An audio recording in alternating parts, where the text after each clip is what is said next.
Good afternoon. Heavy rains are causing problems across New Mexico. In southeastern New Mexico, a raging flood has taken on an RV park, forcing the evacuation of dozens of residents via helicopter. Emergency officials say conditions are only getting worse. News 13's Emily Younger is live in our Roswell bureau with the story.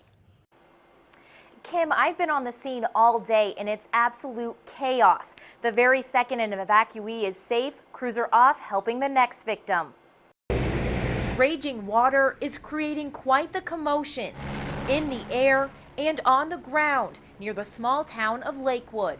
Conditions have gotten so bad, almost 70 people had to be evacuated. What's going on is a fairly major flood of an RV park, and we are being evacuated by helicopter to someplace unknown. Residents like Bob Railey and his wife Marilyn were told early this morning they were in immediate danger and needed to leave their home at once. Those people at the SKP camp are being evacuated out of. It's an area that's subject to sheet flow, and so that water gets to running across that plain out there, and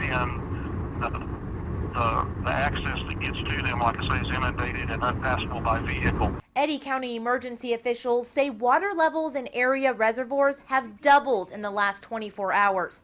Water flow in the Pecos River is way up too. The problem is that the roads are all flooded and we can't get out.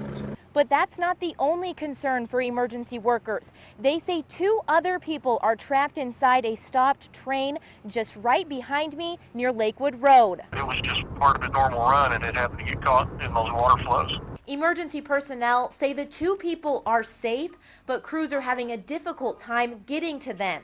As for the RV residents, they're being flown via helicopter to this landing area and then escorted to a nearby bus. Without this, we would have had no way to get out, and we would have been at the mercy of whatever comes down that arroyo.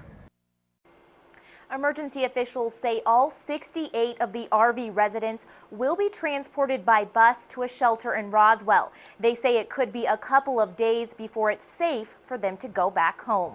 Kim, back to you. Okay, thanks, Emily. Now, the Eddy County Sheriff's Office says as of 3 o'clock, about 30 residents had been safely evacuated.